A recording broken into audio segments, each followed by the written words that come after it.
Hey everybody, this is Nate Ruvin coming to you from my studio in Milwaukee, Wisconsin, and today I have some more exciting Beach Boys news to share with you. So in 1970, Brian Wilson and Beach Boys promoter Fred Vail began working on a legendary country album. Brian Wilson served as the producer, and Vail served as the vocalist. They were working on this album during the same time as the Sunflower Sessions, but ultimately it was never finished during the 1970s. Fortunately for us Beach Boys fans, over the last few years, slowly but surely, it has been reaching the finish line and will soon be released. So I'm very excited to hear about the release of this project.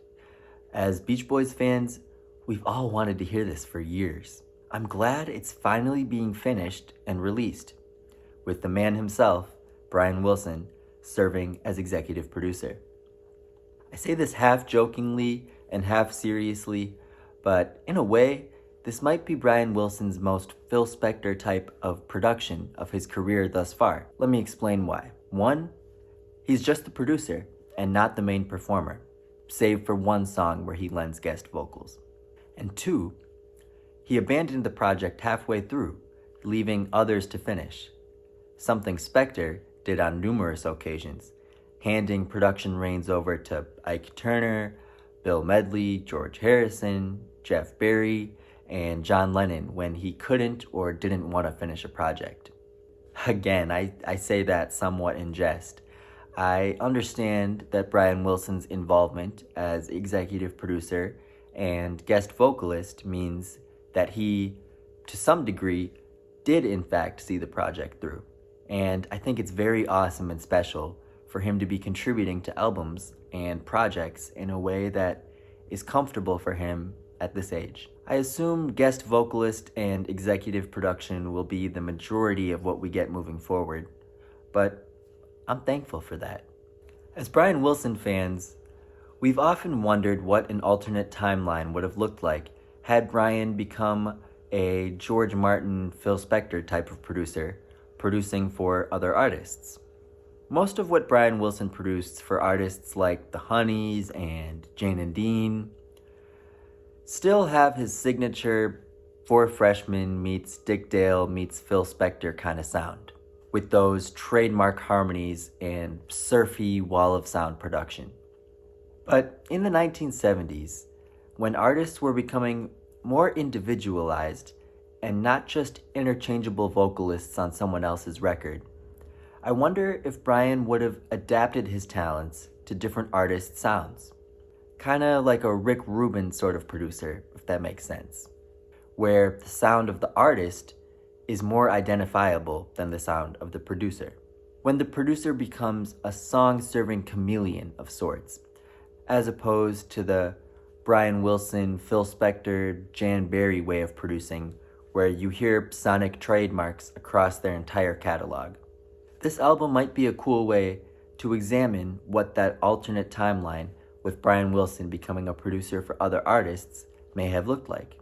Honestly, I can imagine in that alternate timeline, if you will, that fans of Brian Wilson's immaculate backing tracks on Pet Sounds would feasibly recruit him for his amazing instrumental production skills, but these same people may have just wanted to track their vocals with their regular vocal engineer. This release gives an interesting peer into what that may have sounded like. Also very exciting is that a tie-in docuseries will be released, following not only the story of this album, but Fred Vail, the promoter of the Beach Boys, who played a pivotal role in some of their most important moments as a band. I wonder what will premiere first, the Beach Boys documentary/series that has been teased for years now, or Fred's new docuseries. In the Beach Boys world, God only knows. Okay, forgive me for that pun. This also leads me to believe a strong argument can be made that Stars and Stripes was not Volume 1, but was indeed Volume 3 of the band's country saga. So looking at things this way, Volume 1 would be Cows in the Pasture, which Brian Wilson and friends began working on in 1970. Volume 2 would be Country Love, which Mike Love recorded in 1978, another unreleased Beach Boy country album. And that leaves Stars and Stripes, which was marketed as a Volume 1, but in my way of looking at things, is actually Volume 3 of the Beach Boys country saga. For what it's worth, Carl and the Passions and Holland also had a strong country flavor. Tracks like Mess of Help and Hold On Dear Brother and the entire California saga embraced that genre. Anyway, I got into some tangents inspired by the news, and much of what I say has been in a bit of a tongue-in-cheek fashion. But I am extremely genuine when I say that I can't wait for this project to see the light of day, and my day yesterday was made so much happier by hearing that news. The Beach Boys and their Friends and Associates catalog is really a treasure trove and a gift that keeps on giving. So between these archival and semi-archival, as I call them, releases, plus with so many of their kids being excellent and active musicians, I know that we have a long and strong legacy of music to look forward to in the future.